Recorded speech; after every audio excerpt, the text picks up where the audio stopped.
Live from the Two Virginias news leader. WVVA News at Noon starts now. Good afternoon to you. Thank you so much for choosing us. I am Joshua Bolden. It is October 2nd, 2024, and let's get right to it. New at noon. Increased access to child care has been a question before lawmakers in the Mountain State for months. Proponents arguing that increasing access will add to the workforce, freeing up parents like you at home to take on employment. And now Curtis Johnson reports on a proposal that could help ease the cost.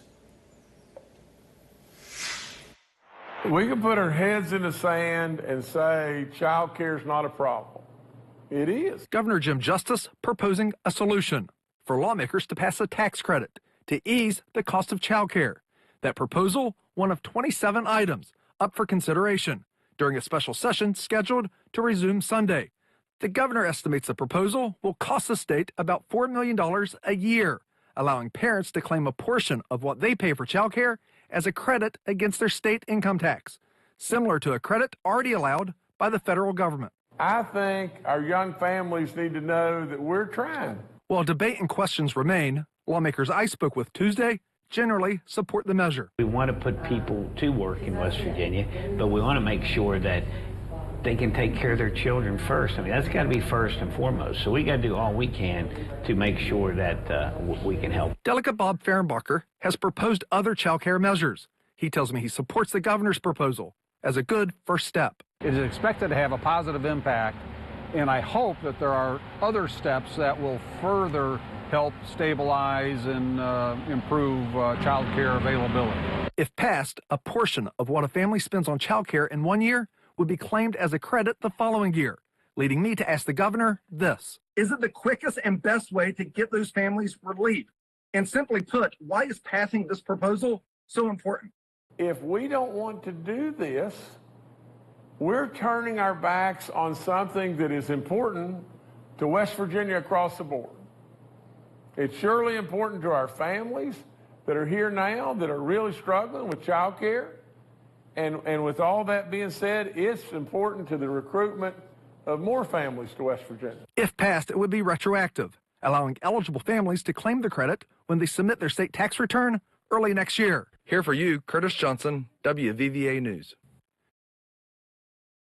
Curtis, as always, thank you so much. By the way, folks, that special session will be reconvening at 6 o'clock on Sunday, 6 p.m. that is. Well, now that you're caught up on all of those headlines, let's get you caught up in the weather department.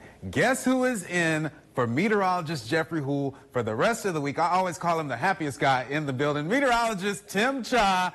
Good afternoon, sir. What are you serving up?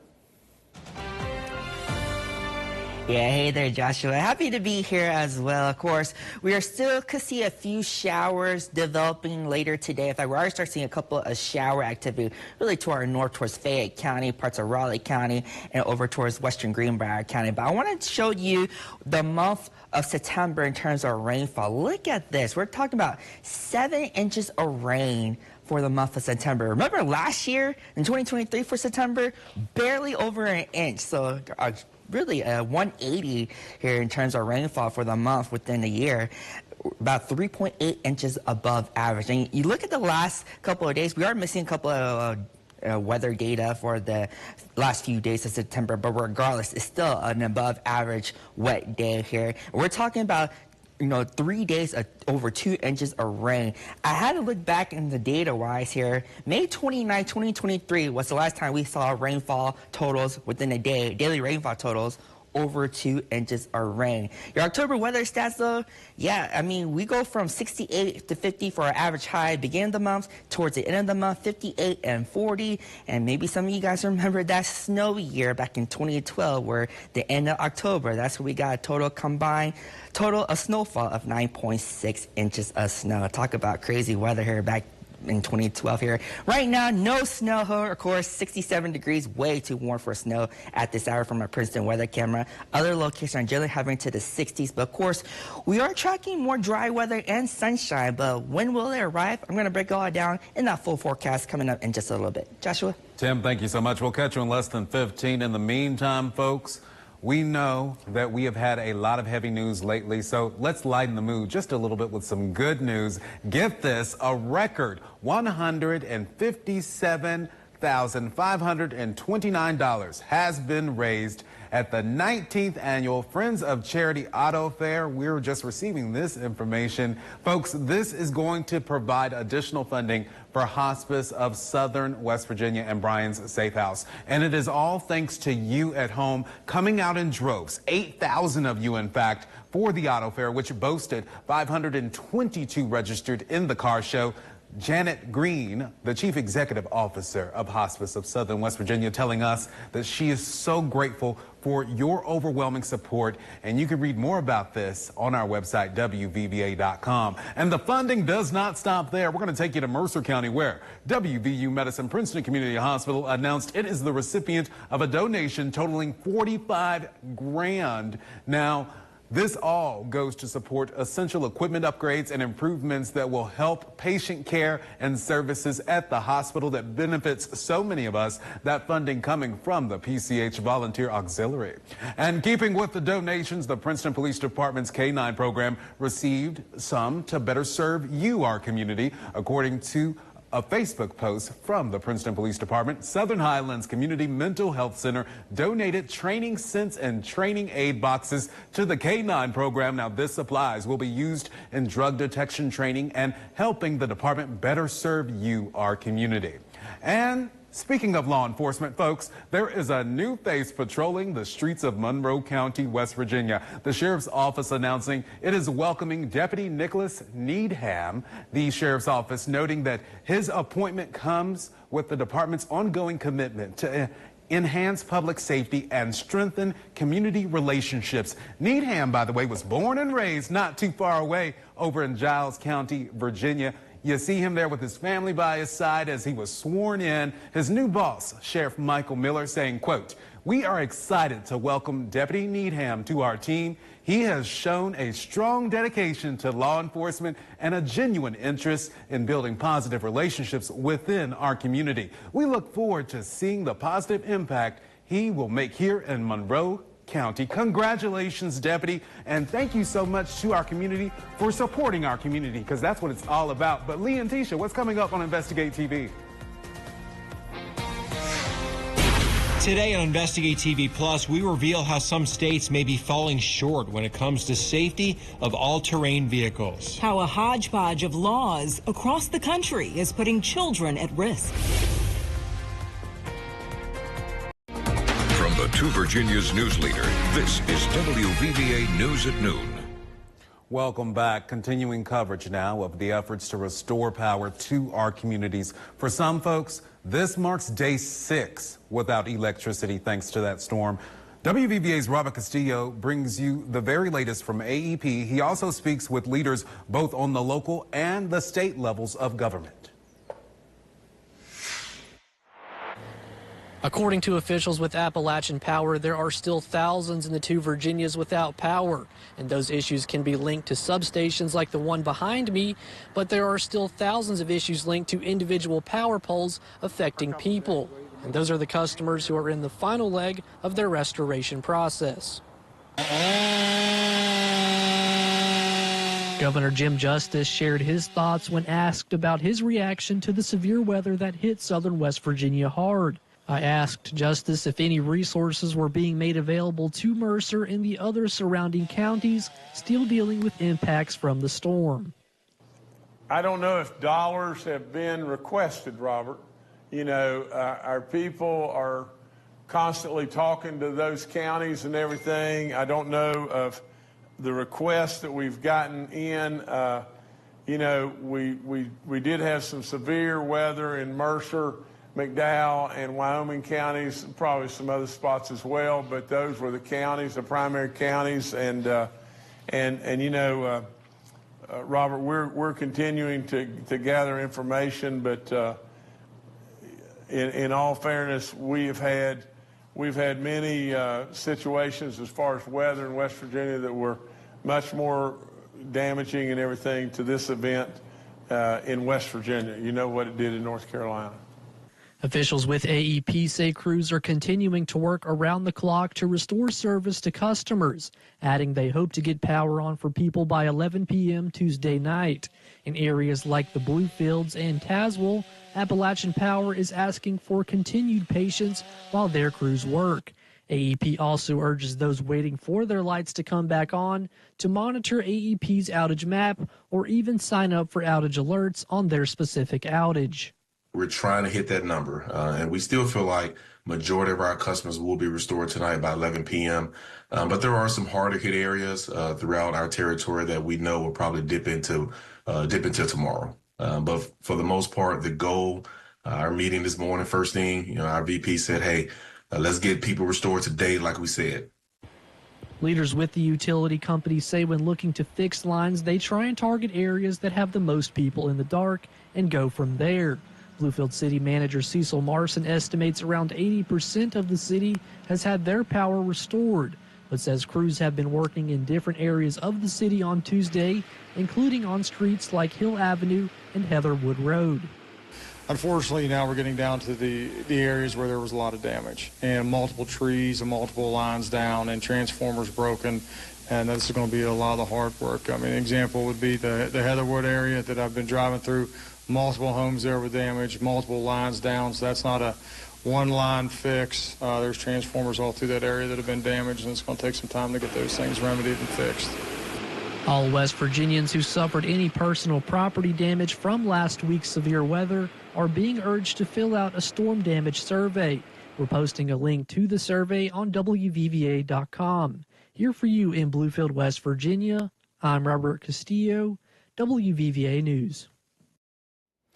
Robert, thank you. And folks, please fill out those surveys if you have the opportunity, because with those surveys, they're able to do a head count. They're able to use that head count to bring in more resources and funding. It's just a necessity, folks. So if you have the ability to do so, please do so. During the governor's press briefing, by the way, on Tuesday, he also announced that he is dispatching members of the Wvva National Guard. Those men and women were supposed to head into western North Carolina, but late yesterday afternoon, the governor says that the Tar Heel State's request was put on hold, but he is still sending boots on the ground to South Carolina. That team is set to depart this coming Friday, and we do want to let you know shortly following this story that Robert filed on yesterday, the governor's office announced a state of emergency for Mercer County. We have more details on our website, but now let's get that forecast with Tim Cha. Hey, Tim. Hey there, Joshua. Of course, we are tracking a few light showers out there this afternoon. It's nothing too heavy. Again, I don't want to, make anybody panic from this, because this is very light showers. It's not going to cause any flooding. You may see a couple of drops, especially if you're traveling to the north, in our northern viewing area, on your windshield wipers. But other than that, it's nothing really too heavy out there, which is the good news. We're seeing a couple of rain showers here over towards Fayette County, back across towards western section of Greenbrier County, and maybe even the northeastern section of Raleigh County. These are very light in nature, and all of this is ahead of a weak frontal boundary. You can see there's just not a lot of moisture with it on the southern edge of this frontal boundary. And so let's show you where the front is right now. It's really on top of us right now. It will continue to push to the east as we progress through the evening hours and eventually fall apart as we head into Thursday, allowing for some of that sunshine to return on Thursday. But in the meanwhile, again, we got high pressure continuing to kind of bring some of that warmer weather in for Thursday before the next front comes in on Friday. Same story, not a lot of cooler air behind this, but just enough maybe instability that we may see a couple of pop-up showers or storms on Friday afternoon and evening. And then this front will push to the south and east, high pressure will build in. But again, no cool air from this frontal system either. So we're going to stay pretty mild overall the next couple of days before the third front comes in. So here's front number 1. That's arriving on Wednesday. Front number 2 arriving on Friday. And then front number 3 likely arrive on Sunday night into Monday morning. Again, all of these very low rain chances, very light rainfall in nature. I mean, we're only talking about up to 1/10 of an inch at best. Futurecast here. Again, there are those isolated shower activity for the rest of the afternoon, evening. They'll start to calm down as we head towards the overnight hours. Thursday morning, you may see some patchy fog again during the morning hours. Otherwise, we'll see more sunshine during the afternoon hours, mixing with some of those clouds. And temperatures will be a lot warmer as well. We're talking about high temperatures into the mid to upper 70s, maybe a few warmer spots like Pineville could get close to 80 degrees. And you notice we see a little bit of that light showery activity again for Friday here. So again, nothing is a washout. These are very isolated in nature with the next frontal boundary. But of course, your forecast for the rest of the afternoon, we're talking about upper 60s thanks to a lot of those clouds and even a couple of scattered showers we're seeing right now. A few areas could get into the lower 70s. And that extended forecast here, again, we got another rain chance coming out on Friday, lower 70s, middle 70s for this weekend, looking mostly dry. But look at next week though. If you like autumn-like weather, we may see those temperatures return into the 60s by next week. Morning lows into the 40s. Joshua? Meteorologist Tim Shaw, thank you so much. Folks, we're going to continue to catch you up with your recovery coverage. There is help out there if you need it. The Tug River Health Association providing lunch at various locations this week. The Richlands Police Department also, they have meals. They also have showers, and they are efforting help wherever they can. And also there is an emergency shelter at the Tazewell County Fairgrounds as well. Check the social media channels for each of these agencies to learn more. You can also head to our website, but we are going to continue with that coverage for you this afternoon. You at home have been hearing a lot about the ways that you can help in the aftermath of this storm. The reason being, Appalachia has been rocked. And quite frankly, if your family is all accounted for, you are blessed. If you woke up with a roof over your head, you are blessed. If you woke up with something to eat, you are blessed, folks. And our community is doing what it does best in times like this, helping each other, helping our neighboring states, and so much more. WVVA's photojournalist, Jessica Nuzzo, she has the reason all of this is happening right now. She has assembled what has happened in the last several days and why so many of us are helping our fellow neighbor. Here's our Jessica Nuzzo. Currently, we have between 250 and 300 calls here at the 911 center that's come in for various calls for service, trees down, the power lines down, roads blocked, that kind of thing.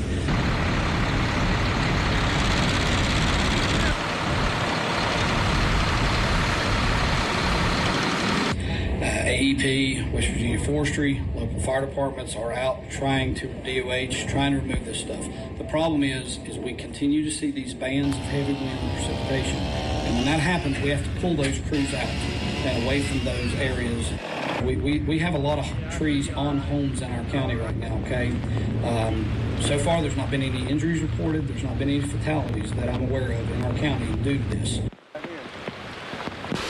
And then the next thing I came out the door and just seen that tree. And, oh my God, went got over there screaming for her. Had to get the ladder to get her out. You said the tree landed right on her bedroom? Yes, as you see. It collapsed the whole bedroom. Our 911 crew has just been amazing. I just want to say a big thank you to them. They've been coming in and working. But more than anything, thank you to Mercer County citizens. Continue to be resilient. We're getting there, and just give us some time.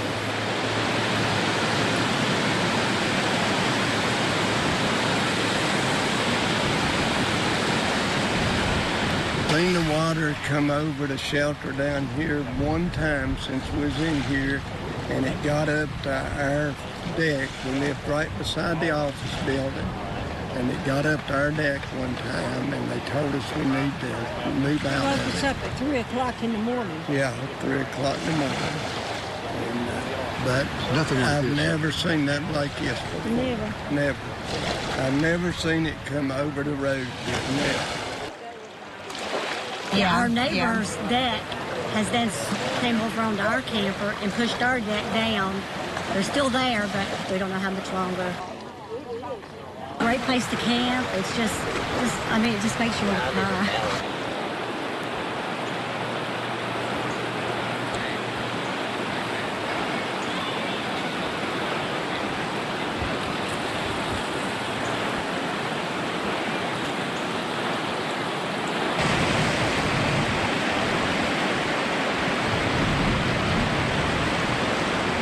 those viewers that may remember when Hurricane Hugo went through here back in '89, this storm has created far more damage than what Hurricane Hugo did.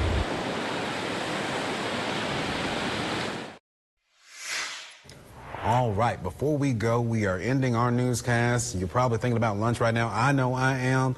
And the question is, Tim, are we serving up decent weather as we commute to our lunch destinations? Yeah, overall, Joshua, I don't think it's too bad. We have a few light showers, but they're very light in nature, so not going to cause too much issues on the roadways here. But we're going to be mostly cloudy throughout the day. And look at your locations here. Temperature generally into the 60s, right around 70 degrees as we progress through the afternoon hours. Your extended forecast, well, it's going to feel like late September for the next several days here. Temperatures will be into the middle 70s. Eventually, maybe towards next week, we'll start to feel a little bit more like fall-like weather. 60s for highs, morning lows back into. And this guy's hanging with us the remainder of the week, so that's exciting. We'll see you tomorrow. Elizabeth Vargas is up next, and everybody, be blessed.